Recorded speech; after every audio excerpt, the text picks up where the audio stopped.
दोस्तों नमस्ते। दुनिया भर में सांपों की 2,500 से 3,000 प्रजातियां हैं। कुछ सांप जहरीले होते हैं, कुछ निम जहरीले और कुछ बिन जहरीले। हीमोटॉक्सिक, न्यूरोटॉक्सिक और मायोटॉक्सिक वेनम होने के कारण सांप का खतरा सजीवों के लिए बना रहता है। जब भी जहरीले सांप किसी को काट खाते हैं तो दोस्तों जान निकल जाने तक की नौबत आती है। इतना ही नहीं, पूरी मानव जात जो है इस सांपों की दहशत से बहुत डरती है। चाहे आदमी कितना भी हट्टा कट्टा और बड़ा क्यों न हो, पहलवान क्यों न हो, सांप शब्द सुनते ही उसके पसीने छूट जाते हैं। बहुत सारे लोग सांपों के फोटो को तक नहीं पसंद करते, उसे देखते ही डरते हैं। कारण ही वैसा है दोस्तों। सांपों के बारे में बहुत सारे फिल्मों में, कथाओं में, कादम्बरियों में, किताबों में ढेर सारी अंधविश्वास भरी मनगढ़ंत काल्पनिक कहानियाँ लिखी गई है। इसकी वजह से जब भी सांप, चूहे, गिरगिट या मेंढक खाने के लिए घर के आजू बाजू में आता है या घर में आता है तो लोग बहुत डरते हैं। हम लोग वीडियो में देख रहे हैं कि एक किचन दिखाया गया है। इस किचन में यहाँ स्वामी विवेकानंद आश्रम, हिवरा आश्रम में हमारे एक स्वामी जी के भक्त है जो कि यहाँ सेवा देते हैं, और उनके लिए जो निवास बनाया गया है उसमें जो किचन था उसमें चूहा आया था। चूहे के पीछे एक घर में एक स्पेक्टेकल कोबरा प्रजाति का नाग घुस आया था। पूरा परिवार जो है बड़ा ही डरा सहमासा था और घर में दहशत थी। तुरंत सर्प मित्र वनिता जी को बुलाया गया और उन्होंने बड़ी कुशलता के साथ और सहजता के साथ इस सांप को किचन के बर्तनों से हल्के से पकड़ लिया। दोस्तों आप लोग देख सकते हैं वीडियो में, बहुत ही सुंदर नाग है और फन फैलाए हुए आक्रामक है, और सर्प मित्र वनिता जी उसे सुरक्षित रूप से एक प्लास्टिक जार में बंद करने जा रही है। दोस्तों पकड़े गए नाग को वन विभाग की सहायता से और पीपल फॉर एनिमल संस्था की तरफ से सोयरे वंचरी मल्टीपर्पज फाउंडेशन, WCPA और पर्यावरण पर काम करने वाली बहुत सारी हमारी जो संलग्न संस्थाएं है उन सभी के सहयोग से जंगल में छोड़ देंगे। सर्प मित्र वनिता जी ना ही केवल सांपों को पकड़ती है, लोगों का जन जागरण करती है। सर्प संरक्षण, संवर्धन और संशोधन करने वाली दुनिया की पहली महिला सर्प रक्षक होने के नाते सर्प मित्र वनिता जी लोगों में सर्प विषयक जन जागरण के लिए दिन रात काम करती रहती है। उनके सोयरे वनचरी मल्टीपर्पज फाउंडेशन के तहत उन्होंने बहुत सारी सर्प शिक्षण प्रशिक्षण कार्यशालाएं ग्रामीण तथा शहरी भागों में लेकर तोंड दिसलं होतं समोरच्या बाजूला, एवढं मी डब्बा उचलतो लागलो तर तोंड दिसलं तिथं, म्हणून लागले त्याला नाही कळलं। आभार प्रदर्शन कर रहे कि उनके आने से हमारे घर की नौबत टल गई और हम लोग खतरे से बाहर आ गए, और मैं उनको तहे दिल से धन्यवाद देता हूँ, शुक्रिया देता हूँ। दोस्तों सर्प मित्र वनिता जी हमेशा सांपों के बारे में लोगों में सही और वैज्ञानिक जानकारी देती रहती है। आज उनसे हम जान लेंगे ऐसे ही एक खतरनाक और खूंखार सर्प प्रजाति के बारे में जिसको कहते हैं नाग। ये सबसे लोकप्रिय, सबसे सुंदर और सबसे आकर्षित और मनलुभावन ऐसी प्रजाति है। दुनिया भर में नागों की बहुत सारी प्रजातियां हैं। खास करके भारत में monoblock cobra, spectacle cobra, common cobra और किंग कोबरा ऐसी 4 प्रजातियां पाई जाती है। दोस्तों हमारे भारतवर्ष में बहुत सारी रंग संगति की मिट्टी होती है। लाल मिट्टी पर के सांप जो होते हैं वो बड़े ही लाल और गुलाब जैसे रोजी होते हैं। रेत पर के सांप जो है रेत जैसे रंग के होते हैं। और दोस्तों गेहूं की खेती में मिलने वाले उत्तर भारतीय नाग जो होते हैं ये बड़े ही खूबसूरत और गेहूं कलर के होते हैं। तो लाल कलर, पीला कलर, काला और बादामी रंग के 4 प्रकार के नाग भारतवर्ष में रंग संगति के तौर देखा जाए तो मिलते हैं। दोस्तों नाग प्रजाति एक सांपों की ऐसी प्रजाति है जो अपने मुंह की तरफ की 47 जो पसलियां होती है मुंह की उसको फुलाकर बहुत सुंदर डौल बना लेती है। सांप का फुस आवाज और उसका सुंदर फन, उसका सुंदर डौल मानव के आकर्षण का केंद्र बिंदु रहा है। दोस्तों इतना ही नहीं, बहुत सारी धार्मिक कथाओं में सांपों को साक्षात ईश्वर का रूप प्रदान किया है। हम हमेशा देखते हैं भगवान शिव जी के गले में नाग को विराजमान किया गया है। दोस्तों, नाग का बहुत ही आकर्षक और मन लुभावन फन जो है उसका आकर्षण सभी को रहता है। शेषशाही भगवान विष्णु तो साक्षात नाग के सिंहासन पर आरूढ़ है। जैन और बहुत सारे धर्मों में सांपों के बारे में धार्मिकता से परिपूर्ण ऐसी बहुत सारी जानकारी दी गई है। सभी धर्मों में सांपों को ईश्वर का और साक्षात देवता का रूप देने की वजह से भारतवर्ष में सांपों के प्रति बड़ा ही आदर का भाव है। गिरी, पुरी, भारती, गोसावी, जंगम, शैव, वैष्णव, लिंगायत, इतना ही नहीं दोस्तों, माहेश्वरी और वैष्णव समाज के लोग जो है, अहिंसावादी लोग जो है, बौद्ध समाज के लोग जो है सांपों को नहीं मारते। दोस्तों, सांपों के प्रति धार्मिक भावनाओं को लेकर अगर देखा जाए तो पूरे वर्ष में इनके आदर सम्मान में नागपंचमी का त्यौहार भारतवर्ष में मनाया जाता है। दुनिया भर में भी सांपों को बहुत सारी मान्यताएं दी गई है और नागपंचमी जो सांपों का त्यौहार है वो एशिया में, पूर्व एशिया में और बहुत सारे पाश्चिमात्य राष्ट्रों में भी अलग अलग नामों से मनाया जाता है। दोस्तों, जानलेवा खतरा होने पर भी सांप के बारे में, खास करके नाग के बारे में जो आकर्षण है वो मानव का कम नहीं हुआ। नाग सांप को लेकर बहुत सारी कथाएं और बहुत सारी मालिकाएं, टीवी सीरियल्स, फिल्म जो है इसके ऊपर बनी है।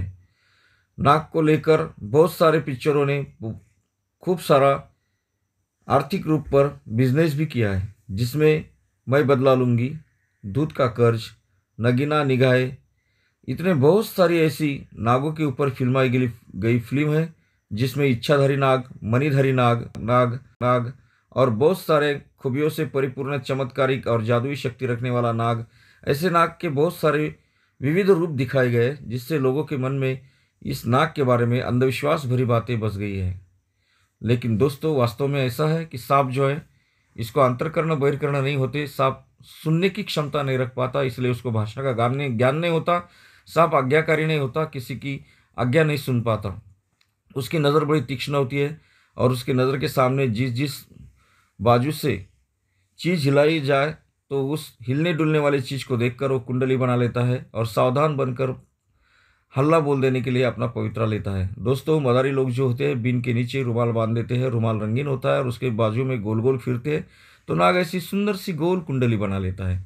सर्प मित्र वनिता जी अपने दर्शकों को इस नाग के बारे में बहुत सारी खूबियों से जो जानकारी है उसको उजागर करने के लिए हमेशा प्रात्यक्षिक रूप से प्रात्यक्षिक जानकारी देती है। इससे लोगों का प्रबोधन होता है। सांप काटने पर लोग सरकारी दवाखाने में जाकर उपचार भी लेते हैं।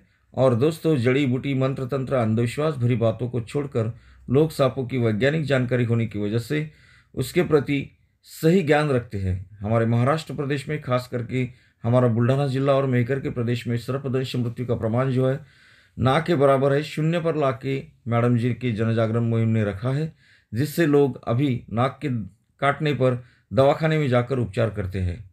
नाग के सामने अगर कोई चीज़ हिलाई जाए तो उसको नाग काटने के लिए तुरंत अपना फन फैलाते हैं और बड़ी दक्षता से उसको 15 या 20 फुट तक दिखने की क्षमता उसके नज़र में होने के कारण सांप तुरंत सचेत हो जाता है। दोस्तों, कोई भी सांप धरनी के कंपन भी नहीं सुन पाता या बड़े बड़े ढोल की आवाज़ भी नहीं सुन पाता। सांप तो एक बहरा प्राणी होता है, लेकिन उसकी नज़र बड़ी तीक्ष्ण होने के कारण वो दक्षता के साथ तुरंत विद्युतता की गति से, विद्युलता की चपलाई से हमारे ऊपर हमला बोल देता है। इसलिए सांपों का डर सभी प्राणियों को लगता है। इतना सब कुछ होने के बावजूद भी इस सांप का आकर्षण जो है धार्मिक रूप से, सांस्कृतिक रूप से, वैज्ञानिक रूप से लोगों के मन मस्तिष्क में बसा है और सांपों को बड़ी ही आदर और प्रेम की भावना से लोग देखते हैं। सर्प मित्र वनिता जी ने सांप की कुंडली को एक पेड़ के पन्ने पे उठा लिया है और खास करके जो नागपंचमी के बारे में लोग सांपों को अपना आदर भाव देते हैं, उसको प्रेम देते हैं, सम्मान देते हैं, इस भावना को सामने रखते हुए सर्प मित्र वनिता जी चाहे वैज्ञानिक दृष्टि से हो या धार्मिक दृष्टि से हो, सर्प संरक्षण पर हमेशा अपना लक्ष्य केंद्रित करती है और सांप बचाने के लिए लोगों से हमेशा विनती करती रहती है। नागपंचमी के केवल एक दिन ही सांपों को हमने नहीं बचाना चाहिए, बल्कि हमेशा सांपों को जीवित रखकर हमने पर्यावरण संतुलन के लिए इसकी जो जीवित हानि है उसको नहीं करना चाहिए। दोस्तों, सांपों को मारना गंभीर अपराध है। भारतीय संविधान ने सांपों को संरक्षण दिया है। सांपों का निसर्ग एवं प्रकृति में प्रकृति संतुलन के लिए बड़ा ही महत्व होता है और जैव विविधता श्रृंखला का सांप एक महत्वपूर्ण हिस्सा होने के कारण हम सुनेंगे मैडम जी की प्रतिक्रिया सांप के बारे में। नागपंचमीच्या औचित्यावर नागाला दूध पाजू नका, वारुळात दूध टाकू नका, वारुळात दूध टाकून दुधाची नासाडी करू नका. साप दूध पित नाही किंवा ढूक धरत नाही, हे सगळ्या अंधश्रद्धा आहेत, गैरसमज आहेत.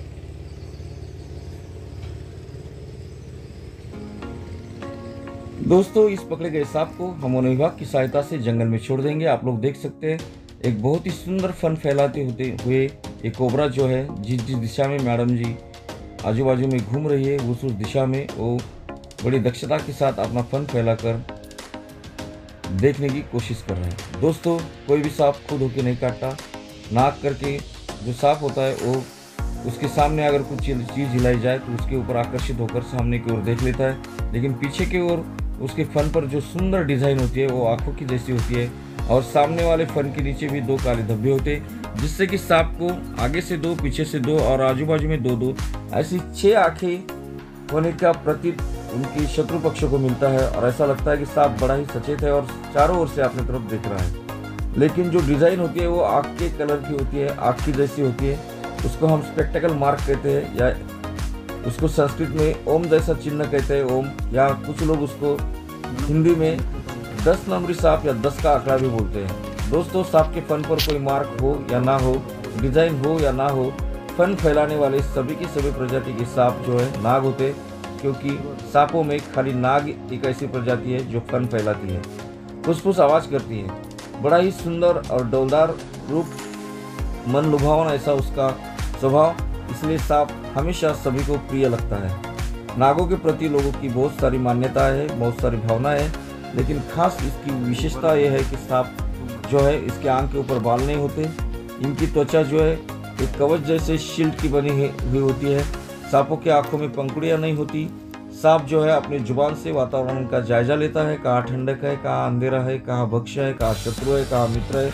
इन सभी बातों का अवलोकन करने के लिए वो अपने मुंह में रखी हुई जो जुबान है उसको बाहर निकालकर वातावरण के धूलिकण उस पर जमा करता है और अपने मस्तिष्क में भेजकर पूरा जायजा लेता है। सांप आँखों की और अपनी जुबान की सहायता से बड़ी दक्षता के साथ अपना जीवन व्यवहार करता है। उसको स्व संरक्षण करना, अन्न शोध करना, प्रजनन करना और संकट समय में प्रतिशोध के लिए तैयार रहना या अपनी सुरक्षा के लिए तैयार रहना, ऐसी 2-4 गिनी चुनी बातें आती है। ना ही सांपों को स्मरण शक्ति है, ना ही सांप सुन पाता है, ना ही सांप किसी को अपने नज़र के जरिए उसका फोटो बनाकर अपने मन मस्तिष्क में ग्रहण करता है। सांप की आंखें बड़ी तीक्ष्ण होती है, उनके ऊपर एक कैप लगी होती है जिससे सांप जब पानी में जाता है तो पानी उसके आंखों में नहीं जाता, जब सांप धूल में जाता है तो धूल उसके आंखों में नहीं जाती। इसलिए भगवान ने ही उसको चश्मा पहनाकर प्रकृति ने उसको इस पृथ्वी तल पर भेजा है। पृथ्वी के अस्तित्व से ही सांपों का अस्तित्व हमारे साथ बना हुआ है और बड़ा ही आदिम जीव होने के नाते सांप मानवता के जनजीवन में एक अपना विशेष स्थान बनाए हुए है। दोस्तों, हम लोग स्पष्ट रूप से इस कोबरा को देख सकते हैं। इसके फन के पीछे बहुत ही सुंदर नक्शेदार ऐसी डिजाइन है और उसकी आंख बड़ी ही तीक्ष्ण है। दोस्तों, सांपों के ऊपर बाल नहीं होते, सांप धन की रक्षा नहीं करता और कोई भी नाग दूध नहीं पीता। दोस्तों, इच्छाधारी नाग तो होता ही नहीं है। हम सांप की सुंदर कुंडली को देख सकते हैं। उसका जो रहन सहन है बड़ा ही दक्ष और बड़ा ही चपल होता है, लेकिन वो उसके स्व संरक्षण के लिए होता है। कोई भी सांप खुद होके नहीं काटता। सांप स्वभाव से बड़े ही डरपोक प्राणी होते हैं। जहाँ अंधेरा होता है, जहाँ ठंडक होती है और जहाँ सांपों को छिपने के लिए जगह होती है, ऐसे सुरक्षित स्थान मिलने पर सांप अपने आप वहाँ पर निकल जाते हैं, शांत होते और वो काटते नहीं। अगर आपके सामने अचानक से सांप आ जाए तो आप शांति से खड़ा रहिए। सांप अपने दोनों पैरों से निकल जाएगा, आपको काटेगा नहीं, क्योंकि हिलने डुलने वाली चीज के ऊपर सांप सचेत होकर हल्ला कर देता है। दोस्तों, पकड़े गए सांप को वन विभाग की सहायता से और हमारी संलग्न संस्थाओं के साथ हम जंगल में छोड़ते हैं। इस नाग को भी हम जंगल में छोड़ रहे हैं। दोस्तों, ये प्रकृति में पुनः रूप से उसको जीवदान मिलने से अपना जीवन व्यतीत करेगा। हमेशा सांपों की सही जानकारी देखने के लिए हमें यूट्यूब पर देखते रहिए। सर्प मित्र वनिता बोराडे और सोयरे वनचरे और हमारा जॉयट्यूब चैनल है। इन तीनों चैनल को लाइक करिए, शेयर करिए, सब्सक्राइब करिए और दोस्तों बने रहिए हमारे साथ। पर्यावरण ही प्राण संजीवन, चलो मिलकर करें संरक्षण संवर्धन। बहुत बहुत धन्यवाद दोस्तों।